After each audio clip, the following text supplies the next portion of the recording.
ઓમ નમો શ્રી નમો લોય શૌત્રિકાળ વર્તી અહંતાણમ નમો લોય શૌત્રિકાળ વર્તી સિદ્ધાણમ નમો લોય શૌત્રિકાળ વર્તી આયર્યાણમ નમો લોય શૌત્રિકાળ વર્તી ઉચ્ચાયનમ નમો લોય શૌત્રિકાળ વર્તી શંશાવનમ ઓંકાર બિંદુ સંયુક્તમ નિત્યમ ધ્યાયન્તિ યોગિના કામદમ મોક્ષદમ જૈવ ઓંકારાય નમો નમઃ મંગલમ ભગવાન વીરો મંગલમ ગૌતમો મુનિ મંગલમ કુંકુંધાર્યો જૈનધર્મો મંગલમ સર્વમંગલ માંગલ્યમ સર્વકલ્યાણકારકમ પ્રધાનમ સર્વધર્માણમ જૈનમ જયતુ શાસનમ નમઃ સમય સારાય સ્વાનુભૂત્યા ચકાસતે ચિત્ સ્વભાવાય ભાવાય સર્વભાવાંતરચ્છિદે એગો મે શશદો અપાજ્ઞાન દર્શન લક્ષણ શેષા મે બહિરા ભાવા સર્વે સંયોગ લક્ષણ મારો સુશાશ્વત એક દર્શન જ્ઞાન લક્ષણ જીવ છે, બાકી બધા સંયોગ લક્ષણ ભાવ મુજથી બાહ્ય છે. હું એક શુદ્ધ સદારૂપી જ્ઞાન દર્શનમય ખરે, કંઈ અન્ય તે મારું જરી પ્રમાણ માત્ર નથી. અરે જે જાણતો અહંતને ગુણદ્રવ્યને પર્યાયપણે, તે જીવ જાણે આત્મને તસમો પામે લય ખરે. નથી અપ્રમત કે પ્રમત નથી, જે એક જ્ઞાયક ભાવ છે. તે રીત શુદ્ધ કથા એને જે જ્ઞાત તે છે. જેમ નેત્ર તેમજ જ્ઞાન નથી, કારક નથી વેદ કરે. જાણે જ કર્મો ઉદયને જરા બંધ તેમજ મોક્ષ દે. ધ્રુવ અચલને અનુપમ ગતિ પામેલ સર્વે શિતને. વંદી કહું શ્રુત કેવળી કથિત આ સમય પ્રાપ્ત. ઓમ શ્રી નમઃ શ્રી દેવે નમઃ શ્રી દેવે નમઃ શ્રી દેવે.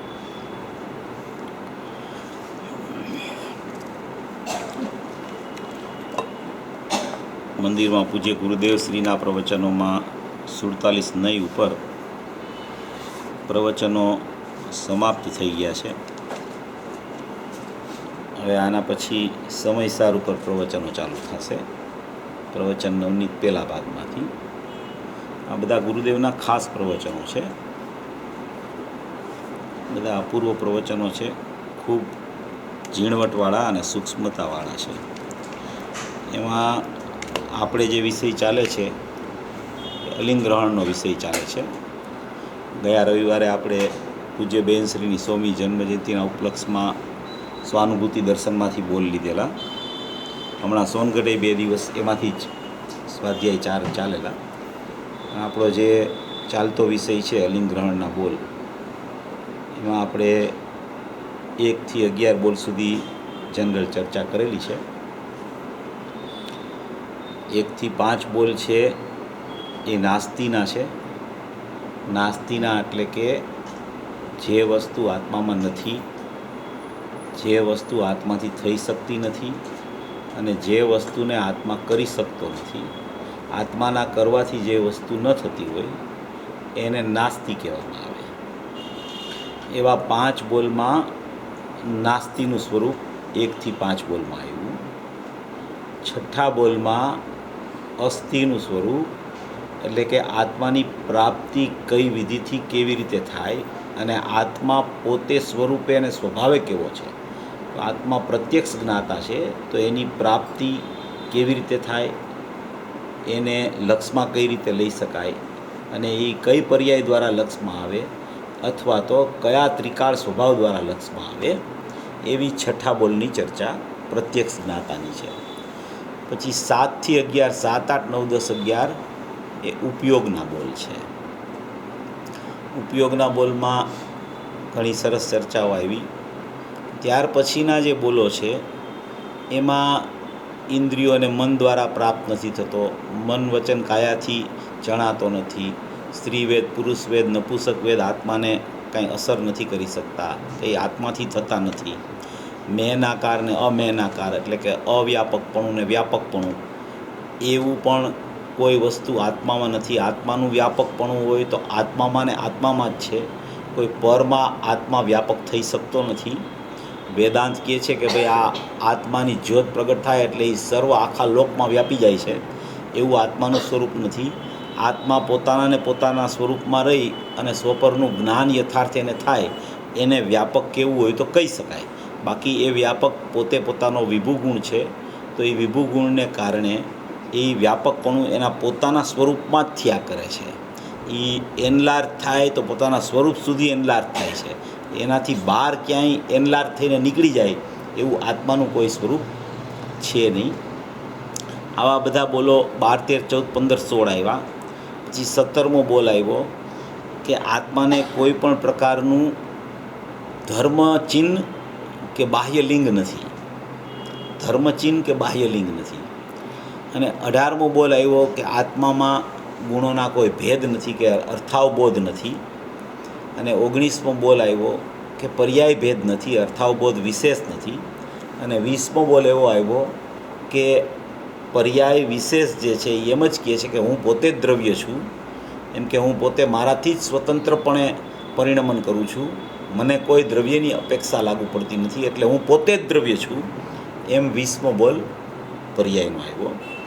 આવી રીતે 1 થી 20 બોલ અલિંગ ગ્રહણના છે. લિંગ એટલે ચિહ્ન, અને એ ચિહ્ન કોઈ પણ પ્રકારના બાહ્ય ચિહ્નથી આત્મા અલિંગ ગ્રાહ્ય થતો નથી. એટલે કે એ પકડી શકાતો નથી, લક્ષમાં આવી શકતો નથી, જણાતો નથી. એને જાણવા માટે કોઈ બાહ્ય સાધન નથી. અને અંતરંગ સાધન પણ છે, તો અંતરંગ સાધનમાં પણ એક જ્ઞાન જ સાધન છે કે જે જ્ઞાન સાધન દ્વારા આત્માની પ્રાપ્તિ થઈ શકે. જ્ઞાનના વિશેષો જે છે, જે પરિણમન રૂપ થયા કરે છે, એવા વિશેષોથી પણ ખરેખર આત્મા પ્રાપ્ત થતો નથી. એ વિશેષો તો એનું ફળ છે.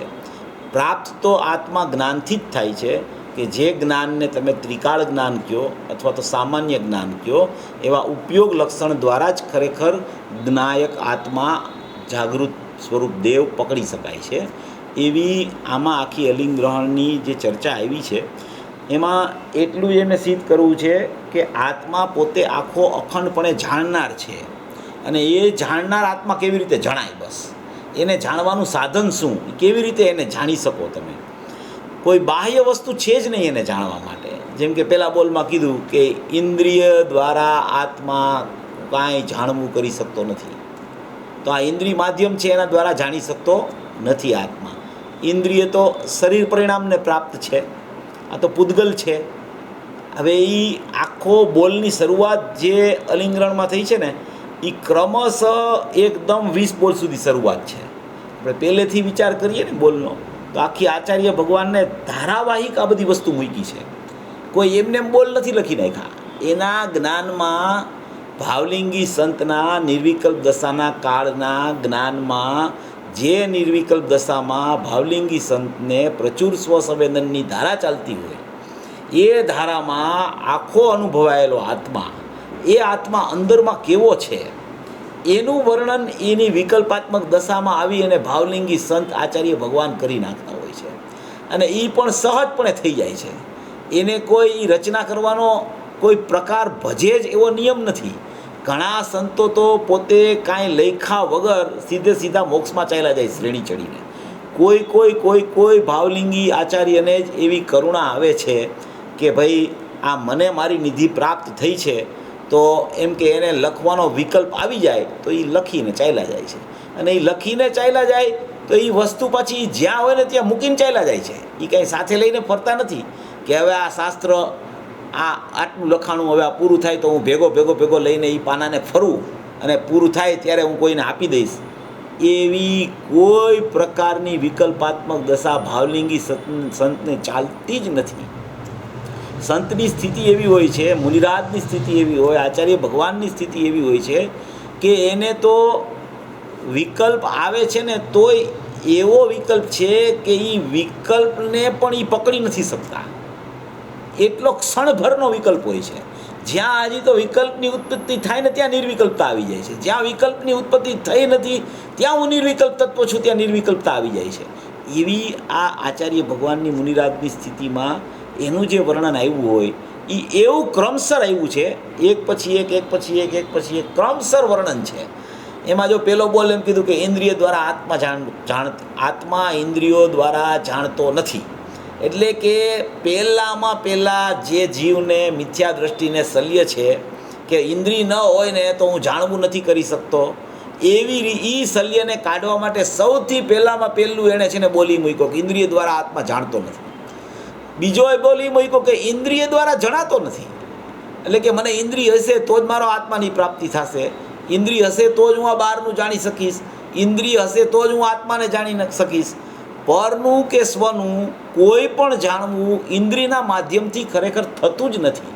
એટલે એ શલ્ય અનાદિથી મિથ્યા દ્રષ્ટિને ચાલે છે, એટલે એને એ પહેલાં બે બોલ મૂક્યા કે આત્મા ઇન્દ્રિયો વડે જાણતો નથી અને આત્મા ઇન્દ્રિયથી ગ્રાહ્ય થતો નથી, જણાતો નથી. એને જાણી શકવા માટે કોઈ ઇન્દ્રિય એનું સાધન છે જ નહીં. બાહ્ય કોઈ પદાર્થ જે પૂતગલાશ્રિત છે, જે પૂતગલ પરિણામને પ્રાપ્ત છે, એવા કોઈ પદાર્થથી ત્રિકાળી ધ્રુવ જે અરૂપી આત્મા, ચૈતન્યમય આત્મા, જ્ઞાનમય આત્મા અને આ જડત્વ, ચિદરૂપતા ધરતું જ્ઞાન અને જળરૂપતા ધરતો રાગ, એમ આ બધું છે એ શું છે? જળ છે, જળ કાયા. મન, વચન, કાયા, શ્વાસોશ્વાસ, આયુ અને 5 ઇન્દ્રિય, એ 10 પ્રાણથી જે જીવે છે, જીવ એમ કહેવામાં આવે છે, એ બધા પ્રાણો પૂતગલ પરિણામને પ્રાપ્ત છે. કારણ કે એની નિર્વિકલ્પ દશામાં દ્રષ્ટિગોચર નથી થતા, શ્રેણીમાં એને દેખાતા નથી, કેવળ જ્ઞાનમાં ચાલ્યા જાય છે, સિદ્ધ દશામાં છે નહીં. માટે એ કોઈ પરિણામથી આત્મા જાણી નથી શકતો કે એવી કોઈ વસ્તુથી આત્મા ખરેખર જણાતો નથી. એવા પહેલાં બે બોલ આચાર્ય ભગવાને જે જીવને અનાદિનું શલ્ય છે એ કાઢવા માટે મૂક્યા. પછી ત્રીજો બોલ મૂક્યો કે જ્યાં ધુમાડો છે ત્યાં તો અગ્નિ વિદ્યમાન જ હોય, તો એની પ્રત્યક્ષતા તો ત્યાં હોવી જ જોઈએ. જેમ કે ધુમાડો દેખાય તો આપણને ખબર પડે છે કે આ ધુમાડો નીકળ્યો એટલે અગ્નિ તો ત્યાં છે જ, એ હોય જ, એવો નિયમ. પણ અહીંયા ઇન્દ્રિય છે માટે ત્યાં આત્મા છે જ, એટલે કે ઇન્દ્રિયથી જ ખ્યાલમાં આવે એવા અનુમાન પ્રત્યક્ષનો કોઈ વિષય આત્મા ખરેખર થઈ શકતો નથી.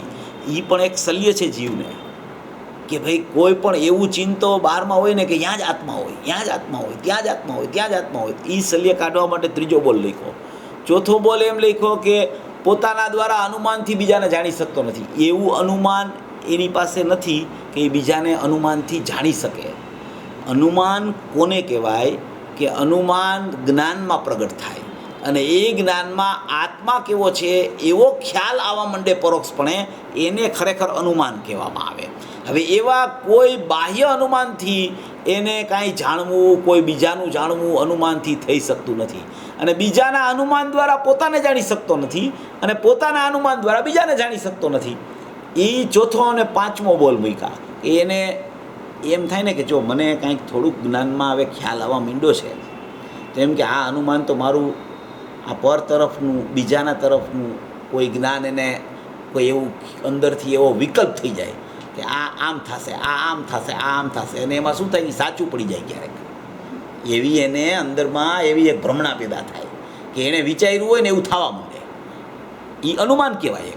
કે એણે જેવો વિચાર કર્યો હોય ને એવું પ્રકરણ ભજી જાય. તો એને એમ થાય કે જો મેં અનુમાન કર્યું હતું ને એ પ્રમાણે જ આ કાર્ય થયું.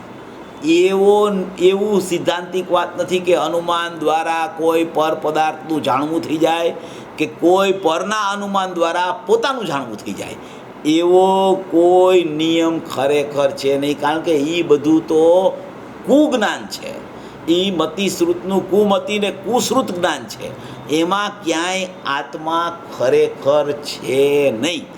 આ બધું આચાર્ય ભગવાનને મિથ્યા દ્રષ્ટિ અજ્ઞાનીની ખબર છે કે એને આવા શલ્યો વર્તતા હોય છે. કારણ કે આચાર્ય ભગવાન છે ને એ પોતે પણ પહેલાં મિથ્યા દ્રષ્ટિ હતા. કોઈ જીવ એવો નથી હોતો કે સંસાર અવસ્થા ન હોય ને મોક્ષમાં ચાલ્યો જાય. સંસાર અવસ્થા ન હોય ને મોક્ષમાં ચાલ્યો જાય એવો કદી 3 કાળમાં કોઈ જીવ ન હોય. એવા ઘણીવાર ગુરુદેવના વાક્યો આવે કે સિદ્ધો તો અનાદિથી છે, અનાદિથી સિદ્ધ છે. એમ કે કોઈ નવા સિદ્ધ થયા નથી, અનાદિના સિદ્ધ છે. જેમ કે સંસાર અનાદિનો છે, સિદ્ધ અનાદિના છે. એમ કે આ પરિભ્રમણ અનાદિનું છે. તો એ અનાદિનું સિદ્ધપણું છે, અનાદિનો સંસાર છે, અનાદિનું પરિભ્રમણ છે. એનો કહેવાનો આશય એમ નથી કે સિદ્ધ તો અનાદિના વિદ્યમાન છે જ, એમ કે એ પૂર્વે સંસારમાં હતા જ નહીં ને સિદ્ધપણું છે, એમ કહેવાનો આશય નથી. કોઈ પણ સિદ્ધ દશાનો જીવ પૂર્વે સંસારમાં આવી અને આ બધી પ્રક્રિયાઓ ગુણસ્થાનની પરિપાટી પસાર કરીને જ છે, કેવળ જ્ઞાન કરીને સિદ્ધ દશાને પામતો હોય છે. માટે એ આચાર્ય ભગવાન પણ પૂર્વે આ બધી દશામાંથી પસાર થયેલા છે અને એ પસાર થયેલા છે એવું જ્ઞાન એને પોતાને પણ વર્તે છે. અને એ વર્તે છે અને એનું માયા મિથ્યાત્વને નિદાન શલ્ય જે નીકળી ગયા હતા એ શલ્ય નીકળી ગયા એ સામેવાળા જીવમાં એને દેખાય છે. એટલા માટે એ રચના એવી કરે છે કે આવું કાંઈ તને શલ્ય હોય તો આલિંગ્રહણના 20 બોલ તું સાંભળી, સમજી, વિચારી, અવધારી, તારા જ્ઞાનમાં નિર્ણયમાં લઈ અને એ શલ્યને તું કાઢતો જાજે. તો તારું કામ, તારા જ્ઞાનમાં આત્માની અનુભૂતિ તને સરળતાથી પ્રાપ્તિ થઈ જશે. એમ કહેવા માટે આ બધા બોલ લખેલા છે. તો એ પહેલો, બીજો, ત્રીજો, ચોથો ને પાંચમો બોલ. પહેલો બોલ ઇન્દ્રિય દ્વારા જાણતો નથી, બીજો ઇન્દ્રિય દ્વારા જણાતો નથી, અનુમાન દ્વારા ઇન્દ્રિય પ્રત્યક્ષનો વિષય નથી, બીજાના અનુમાન દ્વારા પોતે જણાતો નથી, પોતાના અનુમાન દ્વારા બીજાનું જાણવું થતું નથી. આવા 5 બોલ પછી છઠ્ઠો બોલ લખ્યો કે તો એ કેવો છે આત્મા, કે આના દ્વારા જાણતો નથી, આના દ્વારા જણાતો નથી, ઇન્દ્રિય પ્રત્યક્ષનો વિષય નથી, બીજાના અનુમાન દ્વારા ખ્યાલમાં નથી આવતો, મારા અનુમાન દ્વારા હું કોઈને જાણી નથી શકતો. તો પણ તો આત્મા છે કેવો? તો કે આત્મા જાણનાર, જાણનાર, જાણનાર, જાણનાર, પ્રત્યક્ષ જ્ઞાતા છે. પ્રત્યક્ષ એટલે પોતે પોતાથી જ જ્ઞાતા છે. એને કોઈની જરૂર નથી, એને કોઈના અવલંબનની જરૂર નથી, કોઈ દ્વારા એનું કાંઈ થઈ શકે એવું છે નહીં. એકમાં બીજાની નાસ્તી છે એમ બીજામાં પોતાની નાસ્તી છે. એને કોઈની જરૂરિયાત પડતી જ નથી. પોતે પોતાથી જ પ્રત્યક્ષ જ્ઞાતા છે, પોતાના સ્વભાવથી જ પોતે જણાય એવો છે, પોતે પોતામાં જ રહેલો છે. માટે એ પોતે પોતામાં જ રહેલો હોવાથી, પર સાથે અનાદિથી અને નાસ્તી હોવાથી, પોતાના સ્વભાવની પોતાથી જ અસ્થિ હોવાથી એ પોતે પોતાથી જ જણાય એવો પોતે પ્રત્યક્ષ જ્ઞાતા. પ્રત્યક્ષ જ્ઞાતા, પ્રત્યક્ષ જ્ઞાતા એટલે એમાં કોઈ ભેદ જ નથી. આ પ્રત્યક્ષ જ્ઞાતા એટલે પોતે જ છે, એ પોતે જ સ્વરૂપે છે, પોતે જ સ્વભાવે જાણનાર છે, પોતે પોતાથી જ છે. એમાં દ્રવ્ય પર્યાયના ભેદ પાડીને સમજવાની જરૂર નથી કે આ નિર્મળ પર્યાયથી જણાય એવો છે અને આ બીજી પર્યાયથી જણાય એવો નથી. એ તો બધી ચર્ચા ઓનાથી જણાય એવો નથી માટે આનાથી જણાય એવો છે એમ કહેવા માટેની એ બધી ભેદ પાડીને ચર્ચાઓ છે. અહીંયા તો પોતે પોતાથી જ પોતાનો પ્રત્યક્ષ જ્ઞાતા છે. એટલે સ્વભાવથી જ હું તો જ્ઞાયક છું, સ્વભાવથી જ હું તો જ્ઞાતા દ્રષ્ટા છું, સ્વભાવથી જ હું તો અપરિણામી વસ્તુ છું, સ્વભાવથી જ હું તો જ્ઞાનમય રહી ગયો છું. સ્વભાવ જ મારો એવો છે કે મારાથી જ મારામાં મારાપણું વિદ્યમાન છે. એને પરની કોઈ અપેક્ષા કે સાપેક્ષતાની કોઈ આવશ્યકતા પોતાના સ્વભાવના સામર્થ્યમાં કોઈની અપેક્ષા ખરેખર એને છે જ નહીં. પોતે પોતાના સ્વભાવથી જ જ્ઞાતા છે. એવો એક છઠ્ઠો બોલ મૂકી દીધો. પછી 7મો બોલ મૂક્યો કે ઉપયોગ છે એને જ્ઞેયો સાથે કાંઈ સંબંધ જ નથી. ગમે તેટલા જ્ઞેયો પ્રતિભાષિત થઈ જાય, ગમે તેટલા જ્ઞેયોનું જ્ઞાન ઉપયોગમાં વર્તી જાય, છતાં ઉપયોગને એ જ્ઞેય સાથે સંબંધ થતો નથી. અહીંયા જ્ઞાન ત્યાં જ્ઞેય, અહીંયા જ્ઞાન ત્યાં જ્ઞેય.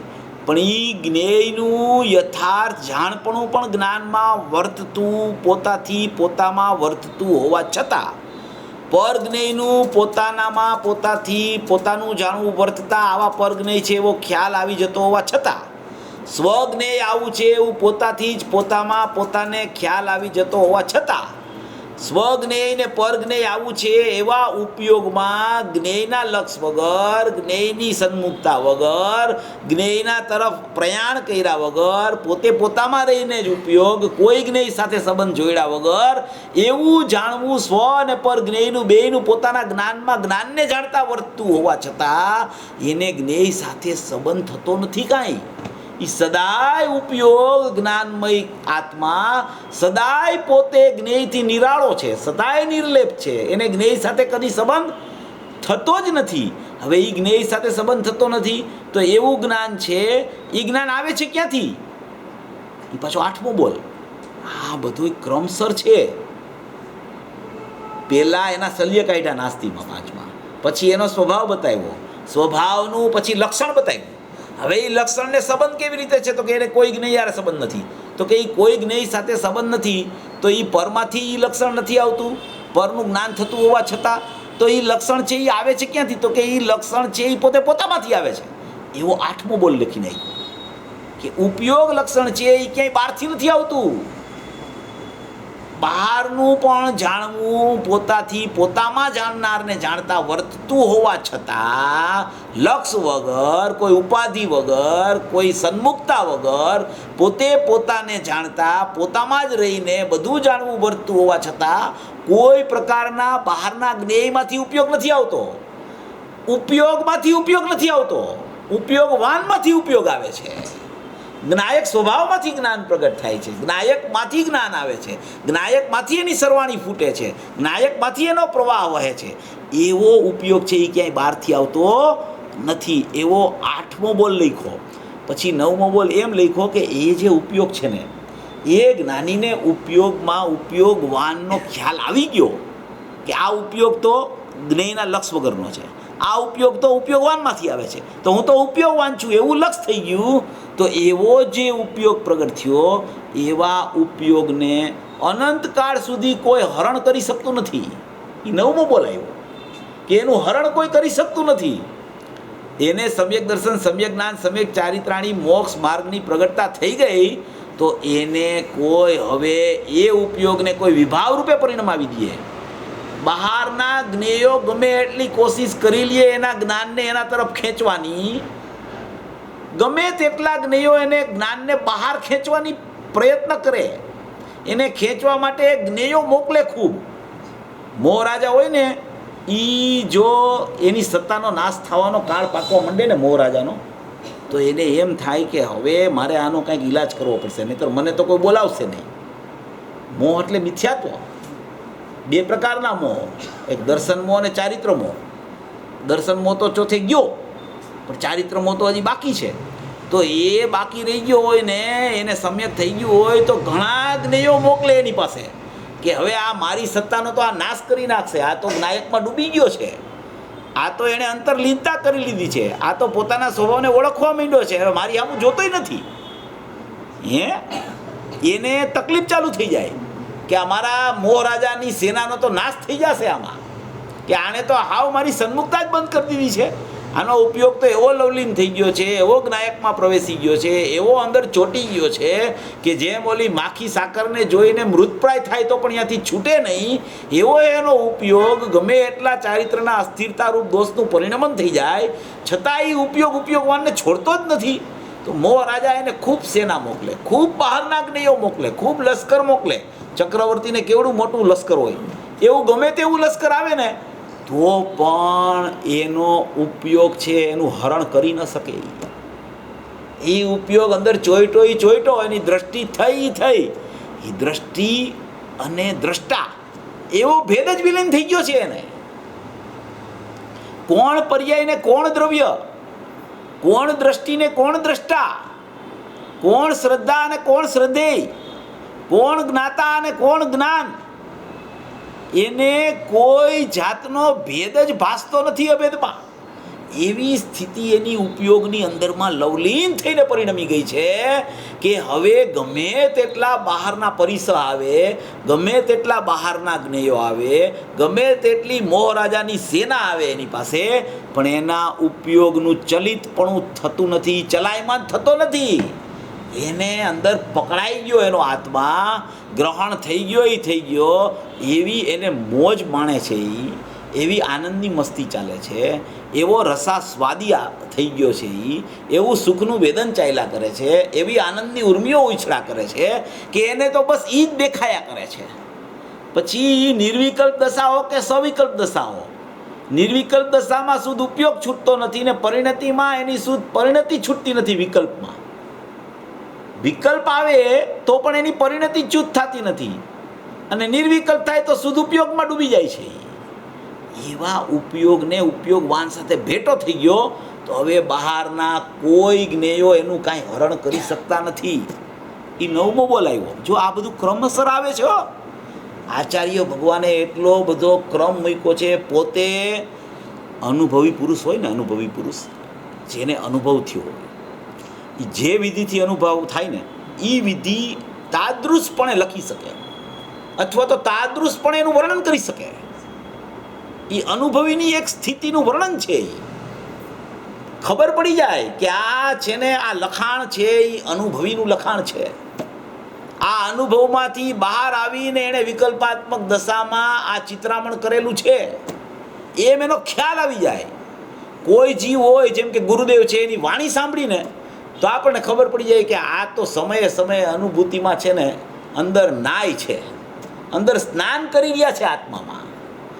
એની એક બુંદે જો સ્નાનની બહાર આવે છે ને તો એ વિકલ્પથી આપણને નિર્વિકલ્પતા થઈ જાય એવી એ બુંદ છે. એમ આપણને ખ્યાલ આવી જાય. અનુભવીની વાણીમાં ખબર પડી જાય કે આ છે ને અનુભવથી નિતરતી વાણી છે આ પુરુષની. એવી આ પુરુષની જાગૃતતામય વાણી આવે છે. ખરેખર આ બોલનું સ્પષ્ટીકરણ અદ્ભુતથી અદ્ભુત. એમ વારંવાર વારંવાર વારંવાર સાંભળીને તો નવું જ લાગ્યા કરે, નવું જ લાગ્યા કરે. એમ થાય કે આ તો આપણે ચૂકાઈ ગયું હતું, આ તો નવું આવ્યું, આ તો નવું આવ્યું. એમ કહે છે કે એ ઉપયોગનું કોઈ હરણ કરી શકતું જ નથી. એ ઉપયોગ ગુરુદેવનો જે ઉપયોગ અંદર લવલીન થયો ને એ હવે બહાર જ આવવાનો નથી ક્યારેય. ગુરુદેવ દ્રષ્ટાંત આપે છે ને કે ભાઈ મુનિરાજ હોય ભાવલિંગી સંત પંચમ કાળના, પણ તો પણ એને અહીંથી જાય તો ચોથું આવી જાય સ્વર્ગમાં. કારણ કે એ અહીંથી જવાનું તો છે ને, કારણ કે મોક્ષ તો થવાનો નથી. ભલે અહીંયા છઠ્ઠું સાતમું ગુણસ્થાન ચાલતું હોય તો પણ અહીંથી જ્યાં ગતિ ફરે, જ્યાં અહીંથી મનુષ્ય ગતિમાંથી દેવ ગતિમાં એ જન્મ લે તો ત્યાં એને ચોથું ગુણસ્થાન આવી જાય, ચારિત્ર ચાલ્યું જાય. પણ ઉપયોગનો ઘાત ન થાય. ઉપયોગ જે લવલીન હતો એનો ઘાત ન થઈ શકે. ભવ ફરે તો હોય એ ઉપયોગ છૂટતો નથી નાયકથી, એટલે એનું કોઈ હરણ કદી કરી શકતું નથી. હવે એ હરણ કેમ કરી શકતું નથી એના માટે 10મો બોલ મૂક્યો કે એમાં ખરેખર રાગ છે જ નહીં. ઉપયોગમાં રાગની મલિનતા જ નથી, એટલે એનું હરણ નથી થઈ શકતું. ઉપયોગમાં ઉપયોગવાન છે, ઉપયોગમાં રાગની અસ્તિ જ નથી. ત્રણેય કાળ એની નાસ્તી છે, એની નાસ્તી છે એવો પણ કાંઈ છે નહીં એમાં. ઉપયોગમાં ઉપયોગવાનની જ અસ્તિ છે બસ. એમાં રાગની મલિનતા નથી, ઉપયોગમાં રાગની ચિકાસ નથી. એ શું કામ નથી? કે ઉપયોગે ગ્રહણ આત્માનું કર્યું છે. એ કેવી રીતે કર્યું છે? કે એમાં રાગની મલિનતા જ નથી એટલે ગ્રહણ થઈ ગયું છે. એટલે એ એમ કહે છે કે ઉપયોગમાં રાગની ચિકાસ છે જ નહીં.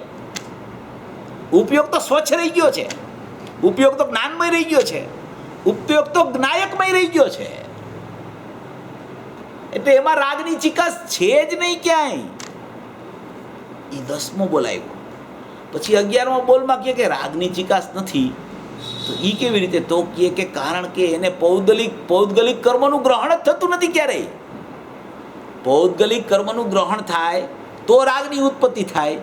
રાગ હોય તો ઉપયોગ રાગમાં લેપાય, પણ એ રાગની મલિનતા એમાં નથી. કારણ કે પૌદ્ગલિક કર્મનું ગ્રહણ એને કદી થતું જ નથી.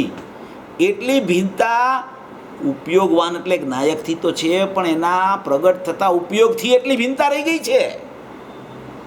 એ આ બધું ક્રમમાં છે. જો એકદમ ક્રમસર બધું ક્રમસર આવે છે. એકદમ જેવી સ્થિતિ ભૈજા કરે ને એવી આચાર્ય ભગવાનની કલમ ચાલ્યા કરે. અને એ કલમ ચાલે, એ કલમ ચાલતા ચાલતા તો કેટલી વાર નિર્વિકલ્પતા આવી જાય. એ નિર્વિકલ્પના કાળે પણ કલમ છે ને બંધ ન થાય.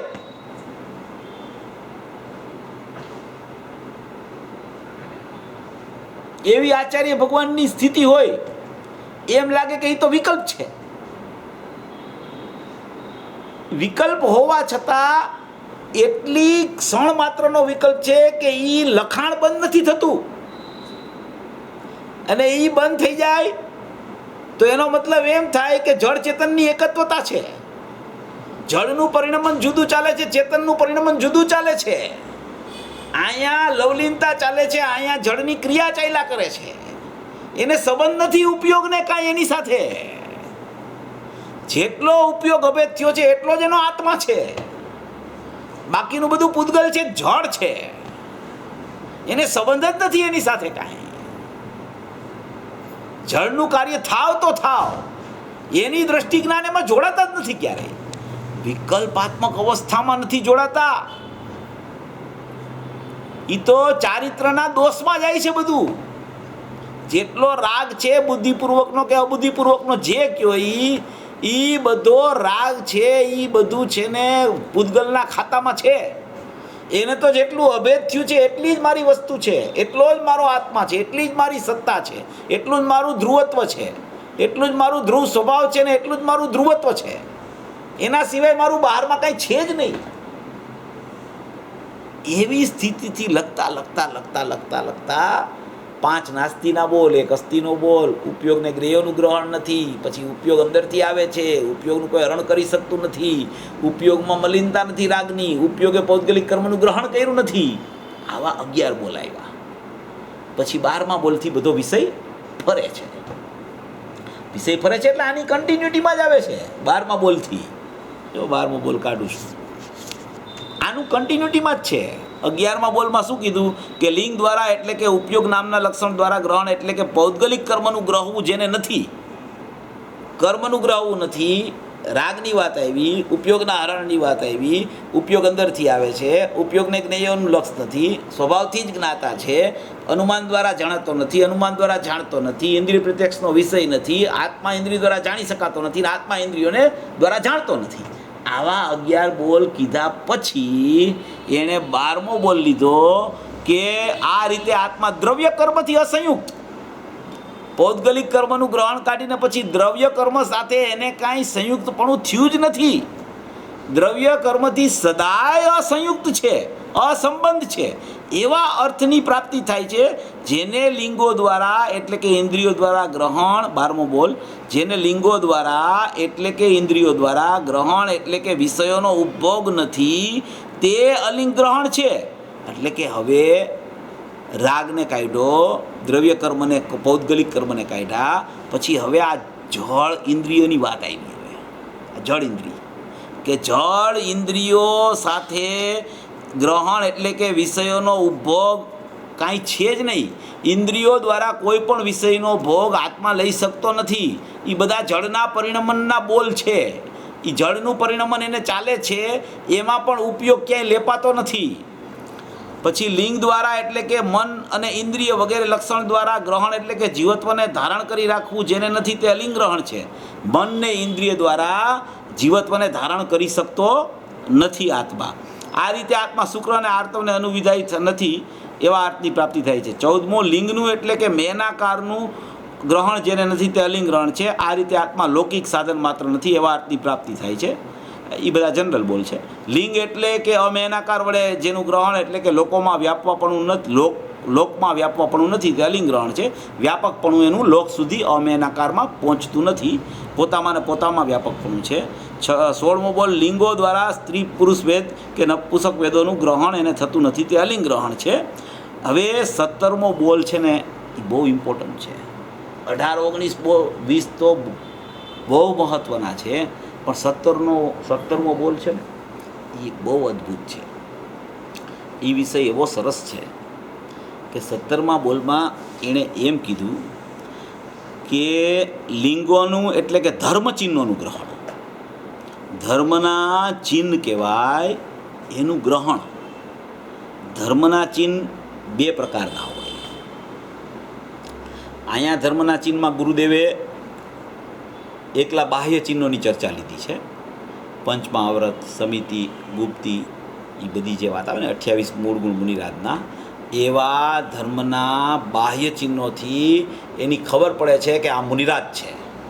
એ બાહ્ય ચિહ્ન ઉપરથી ખ્યાલ આવે કે આ મુનિરાજ ચાલ્યા જાય છે, આ મુનિરાજ છે, આ આચાર્ય ભગવાન છે. એના બાહ્ય ચિહ્નો ઉપરથી ખબર પડે.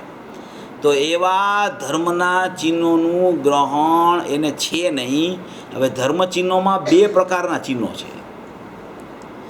આત્મા તો જ્ઞાયક ભાવ અખંડ એક છે, પણ એના ધર્મચિહ્નો એક અંતરંગ ને એક બાહ્ય, બે ધર્મચિહ્નો હોય છે, બે પ્રકારના.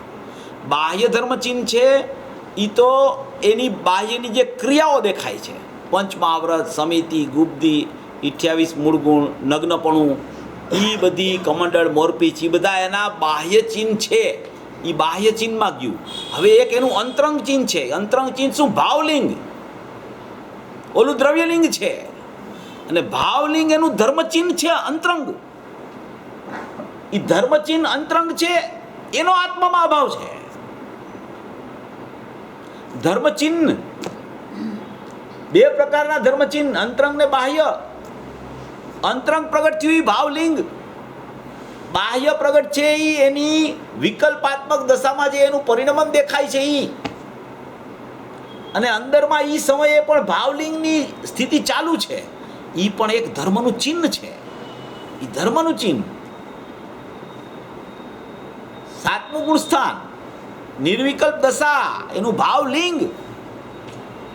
એ નવું પ્રગટ થાય એ બધું આત્મામાં છે જ નહીં. એક અંતરંગ ધર્મચિહ્ન, એક બાહ્ય ધર્મચિહ્ન, બેમાંથી કોઈ ચિહ્નો અલિંગ ગ્રહણમાં છે નહીં. કોઈ ચિહ્નો દ્રવ્યમાં નથી. હવે આ બે પ્રકારના ચિહ્નનો ખુલાસો અહીં ગુરુદેવે ન કર્યો, પણ બીજામાં કર્યો હોય. હવે એ બધાને ખ્યાલમાં ન હોય, પણ મૂળ સ્વરૂપ એવું. ભાવલિંગ પણ અંદરમાં દ્રવ્યમાં છે. ભાવલિંગ તો પર્યાય છે. સિદ્ધ દશા પર્યાય છે, કેવળ જ્ઞાન પર્યાય છે, મુનિરાજ શ્રેણી ચડે છે સપકી પર્યાય છે. એવું ધર્મચિહ્ન અંતરંગ ધર્મચિહ્ન કે જેને અનુભૂતિ કહેવામાં આવે, જેમાં સ્વસંવેદન આવે, જેને નિર્વિકલ્પતા એમાં વર્તતી હોય, એવું ચિહ્ન, ધર્મનું અંતરંગ ચિહ્ન, એ અલિંગ ગ્રહણમાં એટલે દ્રવ્યમાં નથી. એ લિંગથી ઓળખી શકાય એવું નથી. એની ઓળખાણ તો સ્વભાવથી જ જ્ઞાત છે. પોતે જ્ઞાયક ભાવ છે, પોતે સ્વભાવને સ્વરૂપે જ્ઞાતા દ્રષ્ટા છે. એની ઓળખાણ એ છે જેને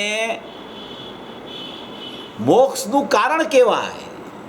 ભાવલિંગ. એ ભાવલિંગ દ્રવ્યમાં નથી. બાહ્ય ચિહ્નની તો ચર્ચા જ નથી, તો છે જ નહીં. એનો તો સર્વથા અભાવ છે. પણ ભાવલિંગ જે કહેવાય કે જે મોક્ષ પ્રગટ થવા માટેનું વાસ્તવિક અંતરંગ સાધન,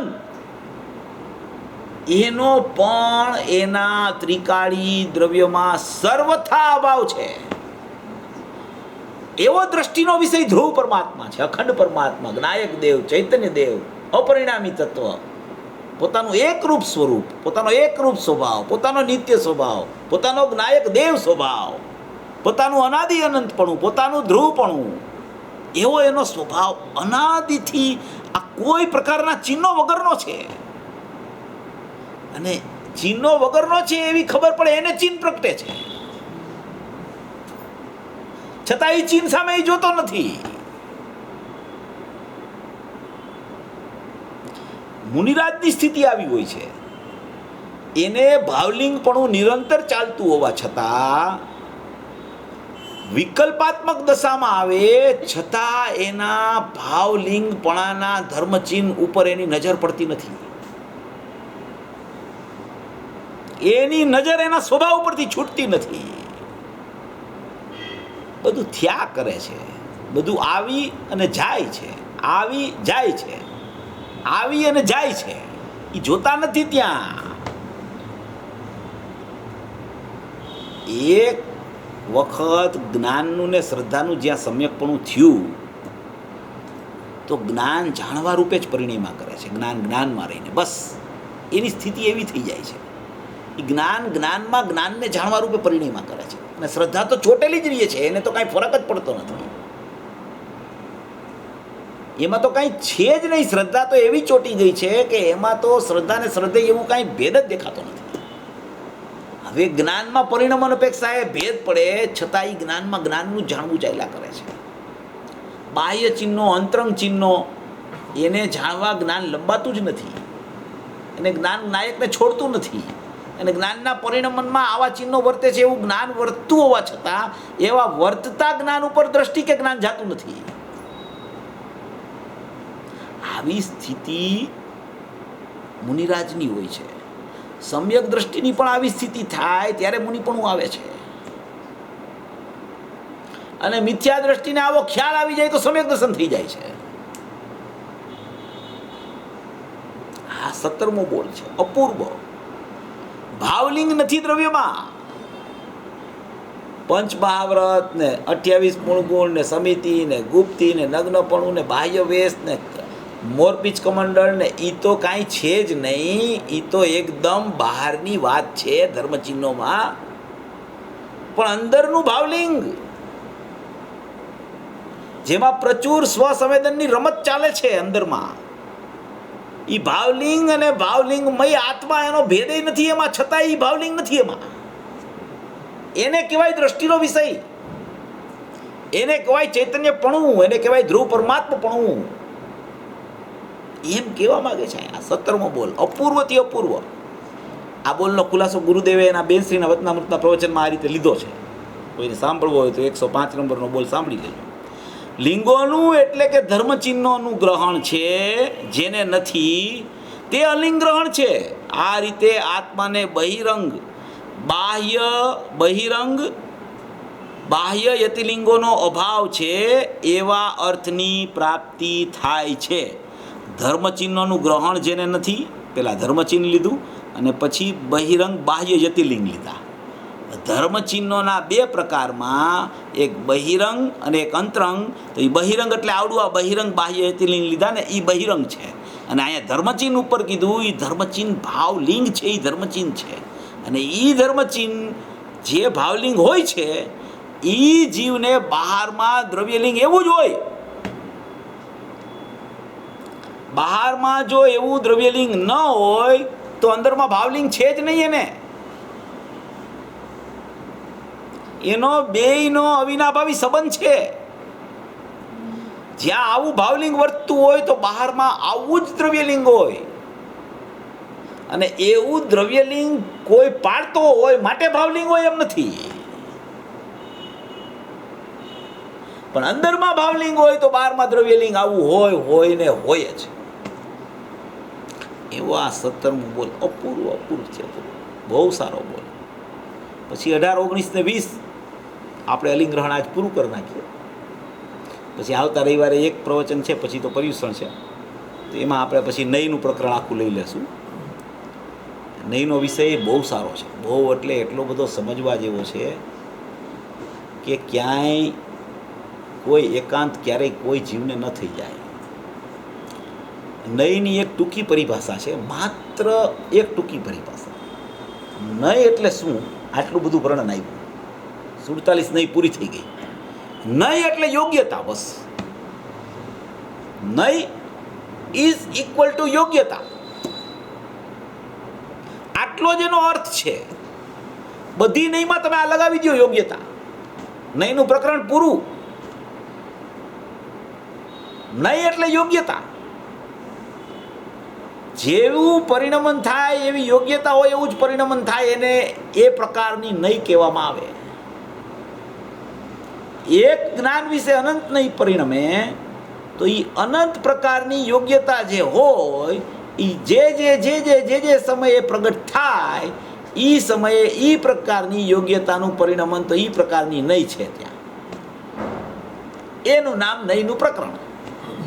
એમાં અઘરું નથી જરાય, એકદમ સહેલું છે.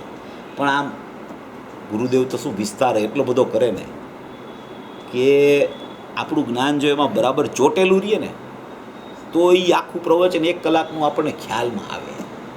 નહીંતર એ ખ્યાલમાં આવવું મુશ્કેલ છે. નયનું પ્રકરણ ઘણું સૂક્ષ્મતાવાળું પ્રકરણ. પણ એને ટૂંકામાં આટલો વિચાર કરવો કે આ યોગ્યતા ધર્મને દર્શાવવા માટેનું નયનું પ્રકરણ છે. કે આ પ્રકારે આ પ્રકારની યોગ્યતા જીવને પરિણમતી હોય છે, એને એ પ્રકારની નહીં કહેવામાં આવે છે. એનું નામ નહીંનો અધિકાર. 47 નહીં તો કીધી આચાર્ય ભગવાને અનંત નહીં છે. જેમ અનંત શક્તિ છે એમ અનંત નહીં છે. એક નહીંથી એક ગુણને એક દ્રવ્યને જોવા જાય તો એની ખોજ ખોવાઈ જાય. દ્રવ્ય હાથમાં ન આવે. જાણવા માટેનો વિષય છે, પણ એ જાણ્યા જ કરે જીવન તો પૂરું થઈ જાય. આદરવાના વિષય સુધી પહોંચી જ ન શકે. આજે જ ગુરુદેવે કીધું કે આ બધું જાણીને પછી જવાનું ક્યાં છે? કે આ બધું જાણી લ્યો, આ નહીં આમ, પણ જવાનું ક્યાં? તો કે જવાનું ઢળવાનું તો દ્રવ્યમાં. તો કે પહેલેથી પ્રયાસ કર. જાણવાના વિષયો આવે એને જાણવાના ખાતામાં રાખીને આદરવાના વિષયને મુખ્યતા રાખ. જ્ઞાયક ભાવની તરફ વલણ કેળવ, ધ્રુવ સ્વભાવની તરફ વલણ કેળવ, અપરિણામી તત્વને નિહાળવાનો પ્રયત્ન કર. એમ કહેવા માગે છે જ્ઞાનીઓ. પોતે બધું વર્ણન કરતા જાય, પાછા બધું જ્ઞાન કરાવતા જાય. કોઈ વિષય પાછા છોડે નહીં. એકેય નહીં છોડી નહીં. 47 પાછી લ્યો બધી નહીંનો પાછો વિસ્તાર ખૂબ કરે અને પછી પાછા એ બધો સરવાળો મારે ને ત્યારે એમ કે આ તો જાણવાનો વિષય છે. તું તારા દ્રવ્ય તરફ દ્રષ્ટિ કર, તારા જ્ઞાનને દ્રવ્ય તરફ લઈ જા, આદરવાના વિષય તરફ તારા જ્ઞાનને ઢાળ, વાળ, લીન કર, પ્રયાસ ત્યાં જવાનો કર. એ બધું એમ જ કીધા કરે. હવે આ જ્ઞાનીઓનો છે ને સંદેશ એવો હોય છે કે એ ઈશારો કરતા જાય, સ્પષ્ટીકરણ બધું કરતા જાય, ઈશારો કરતા જાય. એમાં જો કોઈની નજર ખુલી જાય તો એ નજરવાનને પકડી લે. એટલે બધા વિષયો તો અગાધ દરિયો છે. તત્વ તો એટલો બધો અગાધ દરિયો છે કે જેમ સમુદ્ર હોય ને એના બિંદુ કેટલા હોય કોઈ ગણી શકે? અનંત બિંદુ ન કહી શકાય એવા એટલા બિંદુ હોય એના. એમ આત્મામાં અનંતતા ભરેલી છે.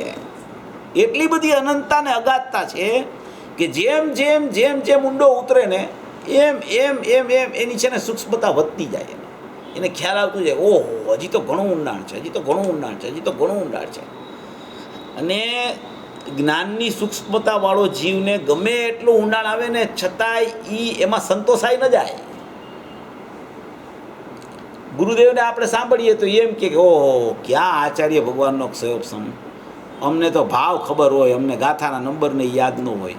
હવે એને બધું યાદ હોય, એટલું બધું યાદ હોય કે આપણો તો આપણા જ્ઞાનની તો કાંઈ એની પાસે કોઈ કિંમત જ નહીં. એટલું બધું યાદ હોય છતાં એમ કે ક્યાં સંતોનો ક્ષયોપસમ, ક્યાં સંતોની વાત અને ક્યાં અમે આપણો કાંઈક ક્ષયોપસમ એટલો થોડો છે કે આપણને તો થોડુંક યાદ રહીએ કે ભાવ ખબર હોય. એટલે ઓલા બેનશ્રીએ હમણાં કીધું ને કે આવડતના અભિમાનથી દૂર રહેવા જેવું છે. થોડો ખ્યાલ આવવા માંડે એમ થઈ જાય કે હવે તો આપણને બધી ખબર પડી ગઈ છે, હવે તો આપણને ખ્યાલમાં આવી ગયું છે. શું હવે દ્રવ્ય પર્યાય સ્વરૂપ વસ્તુ છે, એ પ્રમાણનો વિષય છે, પ્રમાણમાંથી દ્રવ્ય કાઢવાનું છે, એ નિશ્ચયનો વિષય છે. બસ એટલું તો છે. આમાં સરળ છે એટલું જ ને સરળ. પણ એની પાછળ તું પૈડા કર, એને ઘૂંટા કર એકદમ. એ ઘૂંટણ ચાલુ જ રાખતું, એને છોડમાં તો એ એવું દ્રઢતર થઈને એવું દ્રઢતમ થઈ જશે કે એ ક્યારેય ઉપયોગનું હરણ કોઈ કરી નહીં શકે. ગમે તેટલો વિકલ્પાત્મક દશામાં ઉપયોગ જશે ને પણ પરિણતિથી ચ્યુત નહીં થાય ક્યારેય. એવું ઘૂંટણ કરી લે તું અંદરમાં તારું. દ્રવ્ય, ગુણ, પર્યાય, નિશ્ચય, વ્યવહાર, ઉપાદાન, નિમિત્ત, અકર્તા, કર્તા, અભોગતા, ભોગતા, સ્વભાવ, વિભાવ ખ્યાલમાં લેવા માટે બધું છે, જાણવા માટેના વિષયો બધા છે, પણ આદરવા માટેનો વિષય માત્ર એક ધ્રુવ પરમાત્મા છે. એ આ 17 બોલાવ્યા પછી 18મો બોલાવ્યો કે આ બધું આટલું બધું તમે વિસ્તાર કરી લીધો. 5 નાસ્તિનો બોલ, 1 અસ્થિનો બોલ, 5 ઉપયોગના બોલ, પછી મન ઇન્દ્રિય દ્વારા ન જણાય ને પછી મેનાકાર ને અમેનાકાર ને કેટલી બધી વિષયની છણાવટ કર્યા પછી આ જે બધું જ્યાંથી નીકળે છે એવો ગુણનો ભેદ જ દ્રવ્યમાં નથી કે આ બધી પર્યાયો આવે ક્યાંથી? ગુણમાંથી આવે ને. પર્યાયોનું આવન જાવન તો ગુણમાંથી થાય છે ને. તો આમાં એમ કે છે કે આત્મામાં એ ગુણ જ નથી. એને ક્યાં લઈ જવો છે? આત્મામાં ગુણ જ નથી કે ગુણ નથી એટલે ગુણ ભેદ નથી. ગુણમય છે આત્મા. એનો ભેદ કરીશ તો વિકલ્પ થશે. ગુણમય છે, જ્ઞાનમય છે, અનંત ગુણાત્મક છે. આ ગુણ આ ગુણ આ ગુણ આ ગુણ એમ નથી. ગુણમય કે આ બધું પરિણમન જ્યાંથી આવે છે, જે પરિણમન તને થયા કરે છે, એવો ગુણનો ભેદ જ નથી તારામાં. એવો આત્મા છે. આટલું બધું તે સમજણમાં લીધું, જાણવાનો વિષય આટલો બધો સમજો, પછી એમ કે છે કે એ જાણવું જ્યાંથી આવે છે એનો ભેદ જ નથી તારામાં. તું જાણનાર છો માત્ર, એવો ભેદ છે જ નહીં. તો કે એવો ભેદ ન હોય, અમે તો ગુણની તો અમે પૂજા કરી છીએ. આપણામાં તો ગુણ પૂજા હોય, વ્યક્તિ પૂજા ન હોય. અમે તો ગુણની પૂજા કરી છીએ, વ્યક્તિની પૂજા નથી કરતા. તો કે ગુણ અને દ્રવ્ય છે ને, એ બેમાં ફરક છે. તો કે એ શું ફરક? એ તો સાંભળ્યું નથી. અમે તો અનંત ગુણાત્મક દ્રવ્ય એટલું જ ખબર છે અમને. તો કે જો દ્રવ્ય છે ને એને શું કહેવાય? તો કે દ્રવ્ય કહેવાય. પછી ગુણને દ્રવ્ય કહેવાય? તો કે ના, ગુણને તો ગુણ કહેવાય. તો કે જો એના નામ ફેર થઈ ગયા, બેના ફરક થઈ ગયો. એ સંજ્ઞામાં ફરક થયો. પછી દ્રવ્ય કેટલા છે? તો દ્રવ્ય એક છે. તો કે ગુણ કેટલા છે? તો કે અનંત છે. તો કે સંખ્યાનો ફેર થઈ ગયો. તો કે દ્રવ્યનું લક્ષણ, તો કે એ તો પરમપારિણામિક ભાવ છે. તો કે ગુણનું લક્ષણ શું? તો કે એક એક ગુણનું લક્ષણ તો જુદું જુદું હોય. તો કે લક્ષણનો ફેર થઈ ગયો. પછી પ્રયોજન, તો કે મારે પ્રયોજન તો દ્રવ્યનું છે. ગુણથી પ્રયોજનની સિદ્ધિ થતી નથી. પ્રયોજન અપેક્ષાએ ભેદ પડી ગયો. સંજ્ઞા, સંખ્યા, લક્ષણ અને પ્રયોજન, એ ચારેયથી દ્રવ્ય અને ગુણ જુદા પડે છે. માટે આમાં એમ લખ્યું છે કે ગુણ નથી તારામાં. સંજ્ઞા, સંખ્યા, લક્ષણ અને પ્રયોજન, એ ચારેયથી દ્રવ્ય અને ગુણનો ફરક છે. માટે એમ કહે છે આમાં કે અર્થાવબોધ તારામાં છે જ નહીં. એવો ભેદ છે જ નહીં તારામાં. ભેદ જોતો જ નહીં તું. જ્યાં ભેદ પાડીશ તો વિકલ્પ ઉત્પન્ન થશે. કારણ કે તું રાગી પ્રાણી છો એટલે ભેદ પાડતા વિકલ્પની ઉત્પત્તિ થશે. અને કેવડી ને રાગ ચાલ્યો ગયો છે એટલે એ ભેદાભેદને જાણે તો એને વિકલ્પ નહીં થાય. તો હવે રાગી પ્રાણી છે, આપણે પ્રશ્ન ચાલ્યો હતો ને એકવાર કે રાગી પ્રાણી છે માટે ભેદ ઉપર લક્ષ જાય છે, કે ભેદ ઉપર લક્ષ જાય છે માટે રાગી પ્રાણી છે? આ પાછો પ્રશ્ન આવ્યો કે રાગી પ્રાણી છે માટે ભેદ ઉપર લક્ષ જાય છે, કે ભેદ ઉપર લક્ષ જાય છે માટે રાગી પ્રાણી છે? ગુરુદેવ એમ કે રાગી પ્રાણી છે માટે ભેદ ઉપર લક્ષ ન કરવું. કારણ કે ભેદ ઉપર લક્ષ કરવાથી રાગ થાય છે એમ નથી. તો કેવડી નહીં થવો જોઈએ. કેવડીને ભેદ ઉપર લક્ષ કરે છે એટલે ભેદાભેદનું જ્ઞાન વર્તે છે ને. ભેદને ભેદરૂપ જાણે છે, અભેદને અભેદરૂપ જાણે છે, છતાં એને તો રાગની ઉત્પત્તિ થતી નથી. અને છદમસ જીવ હોય, અલ્પજ્ઞાની હોય, એ ભેદને જાણવા માટે લક્ષ કરવા ભેદનું જાય તો રાગની ઉત્પત્તિ થયા વગર રહેતી નથી. તો હવે એવા છદમસ જીવે શું કરવું? શું કરવું? ભેદને જાણવા માટે પ્રયત્ન કરવો કે ભેદને જાણવાનું બંધ કરવું? એટલે જ્ઞાનીઓ એમ કહે છે કે જો તારે રાગ તારી દશામાં અત્યારે ઉત્પન્ન થયા કરે છે, તું રાગી પ્રાણી છો, તું વિતરાગી નથી થઈ ગયો, માટે તું ભેદનું લક્ષ છોડી દે. ક્યાં સુધી? તો કે જ્યાં સુધી તું વિતરાગી ન થા ત્યાં સુધી ભેદનું લક્ષ ન કરતો. જો લક્ષ કર્યું ને તો રાગ જ આવશે. તારે રાગ જોઈ છે કે વિતરાગતા જોઈ છે? તો કે જોઈ છે તો વિતરાગતા. તો કે ભેદનું લક્ષ કરવાનું છોડી દે. હું તો લક્ષ નથી કરતો, હું તો ભેદનું જ્ઞાન કરું છું, એ છોડી દે. ભણેલો હોય ને એમ કે હું લક્ષ તો ભેદનું કરતો જ નથી, હું તો ભેદનું જ્ઞાન કરું છું, મને તો ભેદનું જ્ઞાન વર્તે છે.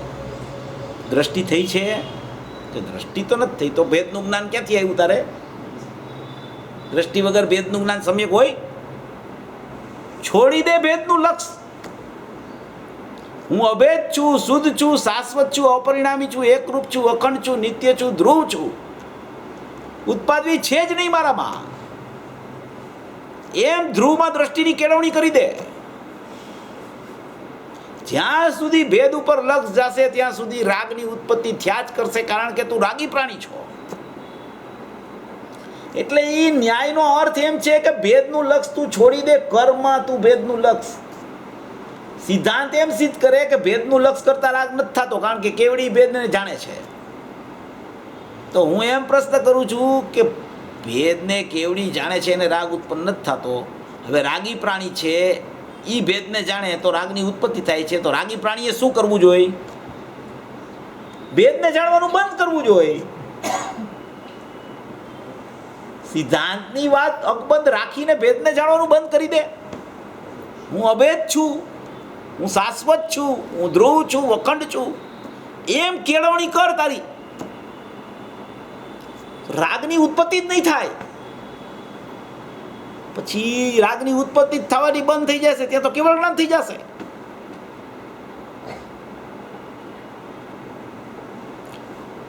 લોભ જાણવાનો એવો છે ને, એક ભજન છે ને, જાણવાના લોભમાં સગડોય સંસાર છે. જાણવાના લોભમાં સગડોય સંસાર છે. આ જાણી લો, આ જાણી લો, આ જાણી લો, આ જાણી લો, આ જાણી લો, આ જાણી લો. એનું જ્ઞાન છે ને ફ્રી જ નથી થતું, કારણ કે એ જ્ઞાનને સુખ આપવાનો પ્રયત્ન જ નથી કરતો. જ્ઞાનને જોઈ છે સુખ, અને આ જ્ઞાનને આપે છે વિકલ્પ.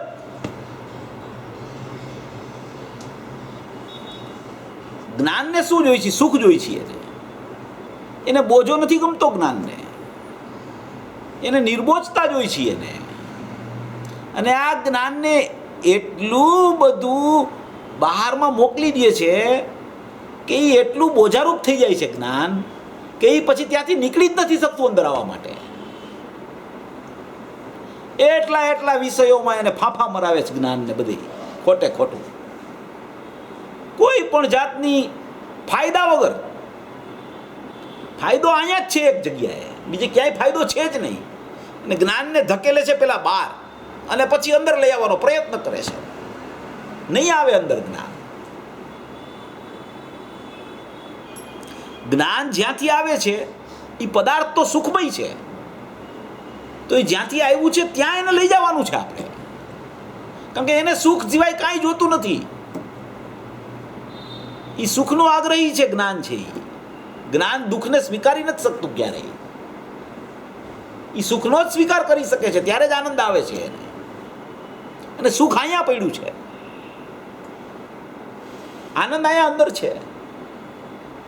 એ જ્ઞાનને બહાર મોકલીને પછી અંદર લઈ આવવાનો પ્રયત્ન કરે છે, દુઃખી કરે છે જ્ઞાનને. છે અંતરમાં સુખ, મળે છે અહીંથી સુખ, જોવાનું છે અહીંયા સુખ. દ્રષ્ટાંત ગુરુદેવ તો વારંવાર આપે છે, મૃગલાની નાભીમાં કસ્તુરી. પણ એને ખબર ન પડી, એને ખબર જ ન પડી, એને ખબરું મોડી પડી. એમ કે ગુરુદેવ કે એને ખબરું જ મોડી પડી કે અંદર કસ્તુરી ભૈરી છે, એને ખબરું જ ન પડી. સુગંધ આવે તોય ખબર નથી પડતી કે અહીંથી આવે સુગંધ. એ મને ખબર નથી પડતી જ્ઞાન અંદરથી આવે છે, અને એ જ્ઞાનને અંદર લઈ જવાનું છે. બાર ફાંફા મરાવ્યા કરે છે, બધા વિષયોમાં ફેરવા કરે, વાંથી વાહ, વાંથી વાહ, વાંથી વાહ, વાંથી વાહ. છેલ્લે છેલ્લે છેલ્લે છેલ્લે બધેથી છોડાવે તો શાસ્ત્ર જ્ઞાનમાં અટકે. શાસ્ત્ર જ્ઞાનમાં અટકે છે, ઇન્દ્રિય જ્ઞાનમાં અટકે છે. ખરેખર તો એ અટકે છે એક સમયના વિકલ્પમાં, બીજે ક્યાંય અટકતો નથી. એકત્વ બુદ્ધિ ચાલે છે તો એક સમયના વિકલ્પ સાથે બસ. બીજે સમયે એ વિકલ્પમાં એકત્વ બુદ્ધિ થાય જ એવો નિયમ નથી.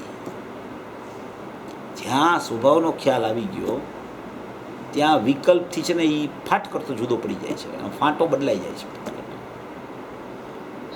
એકત્વ બુદ્ધિ ક્યાં થાય? વિકલ્પ સાથે જ થાય, પર સાથે તો થઈ શકતી નથી.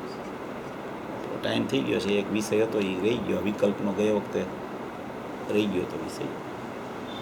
એક સમયની વિકલ્પ સાથે જ એની એકત્વ બુદ્ધિ ચાલ્યા કરે છે.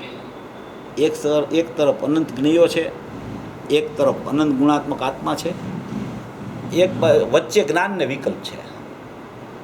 જ્ઞેયો સાથે સંબંધ નથી, જ્ઞાયક સાથે સંબંધ નથી. સંબંધ ક્યાં થાય છે? જ્ઞાન અને વિકલ્પ બે ચાલ્યા કરે છે. પછી જ્ઞાનમાં વિકલ્પ દેખાય છે ને, જે વિકલ્પ દેખાવાનો બંધ નહીં થઈ શકે. વિકલ્પનું પરિણમન ચાલુ છે, જ્ઞાનનું જાણવું પરિણમન ચાલુ છે. વિકલ્પ દેખાવાનો બંધ નહીં થાય. પણ એ વિકલ્પના દેખાવાના સમયે હું જ્ઞાયક છું એવું પરિણમન એનું થઈ શકશે. વિકલ્પને દૂર નથી કરવાનો, વિકલ્પને હટાવવાનો નથી. કોઈ કે મારી બધી ઇન્દ્રિયો ચાલી જશે ને ત્યારે હું સિદ્ધ થઈ જઈશ, તો એમાં નવાઈ શું છે? પણ પુરુષાર્થ, એમાં શું પુરુષાર્થ છે? શરીર ચાલ્યું જશે ત્યારે મને સિદ્ધ દશા આવશે, તો એમાં પુરુષાર્થ જ નથી કાંઈ. એ તો હવે સહજ સ્થિતિ થઈ ગઈ. શરીર છે, 5 ઇન્દ્રિય છે, 10 પ્રાણથી તને અત્યારે તને એમ લાગે છે કે વ્યવહારથી હું 10 પ્રાણથી જીવું છું. એ સમયે તારું કામ તારે કરવાનું છે. વિકલ્પ નડતો નથી, વિકલ્પનું એકત્વ નડે છે. આ વિકલ્પ મારો, પછી એકત્વ નડે છે. અને વિકલ્પ બંધ થવાના નથી નિર્વિકલ્પતા પરિપૂર્ણ ન થાય ત્યાં સુધી. વિકલ્પને છોડવાના પ્રયાસે નથી ચડવાનું. અધિકાંશ જીવો એમ જ કરે છે કે આ વિકલ્પ થઈ ગયો, આ વિકલ્પ થઈ ગયો, આ વિકલ્પ થઈ ગયો. પણ વિકલ્પ થઈ ગયો એને મારો શું કામ માનસ તું? પણ વિકલ્પ થઈ ગયો એવો વિકલ્પ ઉત્પન્ન થાય છે, એનું નામ જ તો મારાપણું છે. આ વિકલ્પ થઈ ગયો, મને આ વિકલ્પ થઈ ગયો, મને આ વિકલ્પ થઈ ગયો. પણ તને ક્યાં વિકલ્પ થાય છે? તું તો નિર્વિકલ્પ તત્વ છો, તું તો ધ્રુવધામ છો, તું તો જ્ઞાયક દેવ છો, તું તો પરિપૂર્ણ છો, તો કૃતકૃત્ય છો. વિકલ્પ તને સ્પર્શ જ કરતો નથી, તને ક્યાં વિકલ્પ થાય છે? વિકલ્પને તું આમંત્રણ આપસ તારા ક્ષેત્રમાં પ્રવેશવાનું. એને આમંત્રણ આપવાનું બંધ કરી દે ને ચાલ્યો જશે હમણાં. જોશ શું કામ એની સામે? તું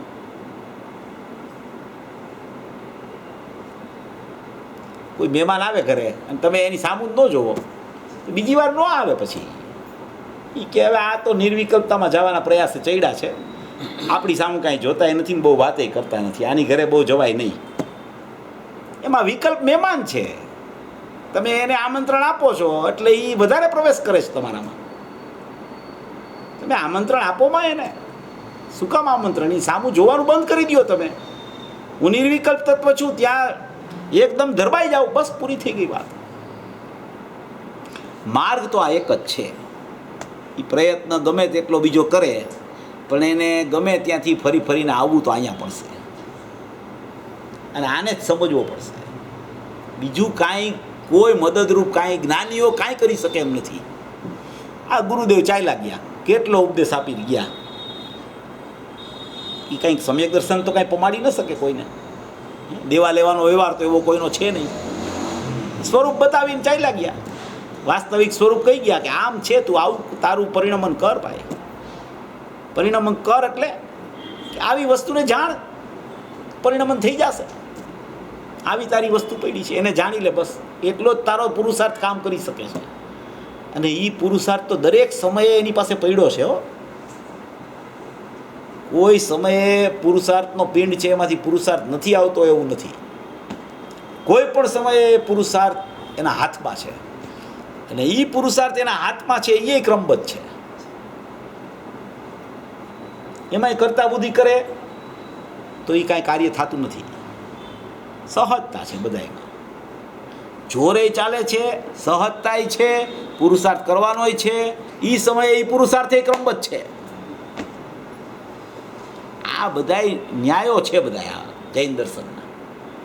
બસ આવી વસ્તુ સ્થિતિ છે. આવી વસ્તુ સ્થિતિ સમજી અવધારી જ્ઞાનમાં લઈ શ્રદ્ધામાં જ્ઞાયકમાં અહમ કરી અને હું જ્ઞાયક છું એવું સર્વ મોક્ષાર્થી જીવો પરિણમન કરે એવી